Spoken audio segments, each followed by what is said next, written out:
السلام علیکم ورحمۃ اللہ وبرکاتہ۔ ہر مسلمان کی یہ خواہش ہوتی ہے کہ وہ جنت میں داخل ہو، تو آج ایک حدیث مبارکہ ہم آپ کو بیان کریں گے، جس حدیث شریف میں میرے آقا علیہ الصلاۃ والسلام نے دو عمل بیان کیے کہ جو بندہ یہ دو عمل کرے گا اللہ تعالیٰ اس کو اپنے فضل سے جنت عطا فرمائے گا۔ تو حدیث پاک بیان کرنے سے پہلے میں چاہتا ہوں کہ ہم اور آپ سب مل کر اپنے آقا و مولا محمد رسول اللہ صلی اللہ تعالیٰ علیہ وسلم کی بارگاہ کرم میں انتہائی عقیدت و محبت کے ساتھ ہدیہ درود و سلام پیش کریں۔ پڑھیے اللہم صلی علی سیدنا و مولانا محمد وعلی آلہ و صحبہ وبارک وسلم، صلو علیہ صلاۃ و سلام علیک سیدی یا رسول اللہ صلی اللہ تعالیٰ علیہ وسلم۔ امام فقیہ ابو اللیث سمرقندی رحمہ اللہ تعالیٰ نے تنبیہ الغافلین کی دوسری جلد میں یہ حدیث پاک نقل فرمائی ہے، جس کے راوی امام حسن بصری رضی اللہ تعالیٰ عنہ ہیں۔ آپ ارشاد فرماتے ہیں کہ ایک مرتبہ اللہ کے رسول علیہ الصلاۃ والسلام اپنے صحابہ کرام کے درمیان تشریف فرما تھے، اور میرے آقا علیہ الصلاۃ والسلام نے اپنے صحابہ سے کہا، کیا تم میں سے ہر ایک یہ ارادہ رکھتا ہے کہ جنت میں داخل ہو جائے؟ تو صحابہ کرام رضی اللہ تعالیٰ عنہم نے فرمایا، یا رسول اللہ، آپ پر ہماری جان و مال قربان ہو جائے۔ ہاں یا رسول اللہ، ہم چاہتے ہیں کہ ہم جنت میں داخل ہو جائیں۔ تو میرے آقا علیہ الصلاۃ والسلام نے ارشاد فرمایا، جینے کی امیدیں کوتاہ کرو اور اللہ تعالیٰ سے حیا کرو جیسا حیا کرنے کا حق ہے۔ دو باتیں حضور نے یہاں ارشاد فرمائی کہ جو بندہ ان دو باتوں پہ عمل کرے گا اللہ تعالیٰ اسے جنت عطا فرمائے گا۔ پہلی فرمائی، جینے کی امیدیں کوتاہ کرو، یعنی کہ تم اپنی زندگی میں یہ الگ الگ طریقے کی زندگی کی خواہشات کی امیدیں کہ مجھے یہ بھی مل جائے، مجھے وہ بھی مل جائے، میرا یہ کام بھی ہو جائے، میرا فلاں کام بھی ہو جائے، میں فلاں نعمت بھی حاصل کر لوں، فلاں چیز بھی مجھے مل جائے، یہ جو زندگی کی خواہشیں ہیں، امیدیں ہیں، انہیں کم سے کم کرو، مختصر سے مختصر کرو۔ جو بندہ دنیا کی امیدوں میں لگا رہے گا تو اس بات کا خطرہ ہے کہ کہیں وہ دنیا ہی میں نہ الجھ کر رہ جائے اور اس کا دین ضائع ہو جائے۔ تو دین کی حفاظت کرنے والے کو ہی اللہ جنت عطا فرمائے گا، اور دین کی حفاظت اس بات میں ہے کہ دنیا کی خواہشوں کو کم سے کم کر دو تاکہ تمہارا دل و دماغ دنیا میں الجھ کر نہ رہ جائے، بلکہ دین کے لیے دل تمہارا لگا رہے۔ اور دوسری بات حضور نے جو ارشاد فرمائی، وہ ارشاد فرمایا، اللہ تعالیٰ سے حیا کرو جیسا حیا کرنے کا حق ہے، یعنی اللہ تعالیٰ سے شرماؤ جیسا اللہ سے شرمانا چاہیے۔ صحابہ کرام رضی اللہ تعالیٰ عنہم نے جب یہ سنا تو عرض کیا، یا رسول اللہ، ہم تو سبھی اللہ تعالیٰ سے شرم کرتے ہیں، یعنی حضور ہم اللہ سے شرم تو کرتے ہیں۔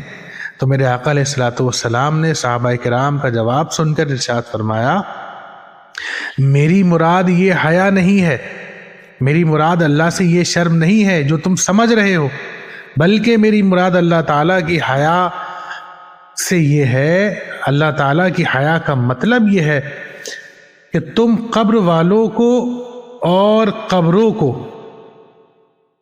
قبر والوں کو اور قبر کے اندر جو قبر والے موجود ہیں ان کی بوسیدہ ہڈیوں کو یاد کرو۔ اللہ اکبر۔ حضور فرما رہے ہیں، تم قبروں کو اور ان میں دفن مردوں کی بوسیدہ ہڈیوں کو یاد کرو، اور اپنے پیٹ کے اندر جو تم نے بھرا ہے اس کی حفاظت کرو، اور تمہارے سر میں جو بات سما جاتی ہے، یعنی تمہاری فکر، تمہاری سوچ، تمہارا خیال، اس کی دیکھ ریکھ کرو۔ یعنی کہ اللہ سے حیا کرنے کا معنی یہ ہے کہ جو بندے دنیا سے چلے گئے وہ اپنی قبروں میں چلے گئے، تم ان قبر والوں کی ہڈیوں کا خیال کرو۔ جب بندہ کسی مردہ بندے کی ہڈیوں کا تصور کرے گا کہ اس کا جسم بھی گل گیا، قبر والے قبروں میں چلے گئے، جب تم اس پہ غور و فکر کرو گے تو یہ موت کو یاد کرنا ہے، اور جب کوئی بندہ موت کو یاد کرے گا تو وہ اللہ سے شرمائے گا کہ مجھے بھی عنقریب مر کے اللہ کی بارگاہ میں حاضر ہونا ہے۔ ایسی صورت میں بندہ صحیح معنوں میں اللہ سے شرماتا ہے اور گناہوں سے خود کو دور رکھ لیتا ہے۔ یہ مقصد ہے کہ تم قبر والوں کو یاد کرو۔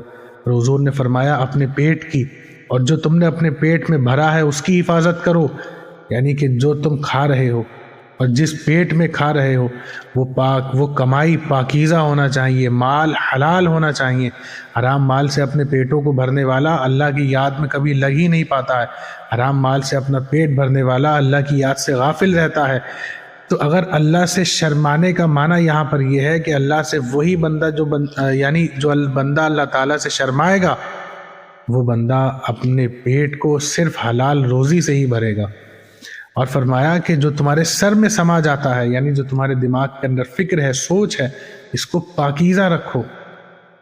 اور حضور علیہ الصلوۃ والسلام نے مزید ارشاد فرمایا کہ جو بندہ یہ چاہتا ہے کہ قیامت میں اسے خوشی ملے، اللہ تعالیٰ کی اس پر رحم و کرم ہو، تو اسے چاہیے کہ دنیا کی زیب و زینت کو، یعنی دنیا کی ٹیپ ٹاپ کو بالکل ترک کر دے، چھوڑ دے۔ تب یہ بات سچی ثابت ہوگی کہ ایک بندہ اپنے رب سے حیا کرتا ہے، یعنی اپنے رب سے شرماتا ہے۔ جو بندہ حلال روزی نہ کھائے، حرام کھائے، جو بندہ موت کو یاد نہ کرے، دنیا میں لگا رہے، جو بندہ اپنی ذہن و فکر کو پاکیزہ نہ کر سکے، گناہوں کے بارے میں خیال کرتا رہے، پھر اگر وہ بندہ کہے کہ میں اللہ سے شرماتا ہوں، تو وہ شرمانے کا دعویٰ کرنے میں جھوٹا ہے۔ سچا وہی ہے جو اللہ کی شرم و حیا کی وجہ سے پیٹ کو حلال روزی سے بھرے، جو اللہ کی شرم و حیا کی وجہ سے اپنی فکر کو پاکیزہ رکھے، جو اللہ کی شرم و حیا کی وجہ سے مردوں کو یاد کرے اور گناہوں کو ترک کر دے۔ جو بندہ یہ مقام حاصل کر لیتا ہے، اس کے لیے حضور نے بشارت دی کہ اللہ تعالیٰ ایسے بندے کو جنت عطا فرمائے گا۔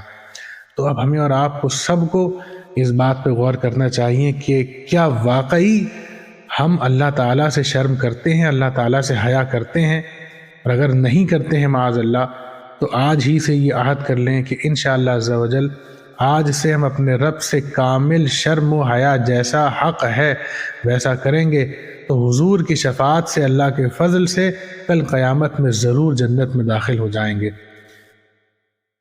اللہ تعالیٰ ہم سب کو نیکی کی توفیق عطا فرمائے۔ وما علینا الا البلاغ۔ السلام علیکم۔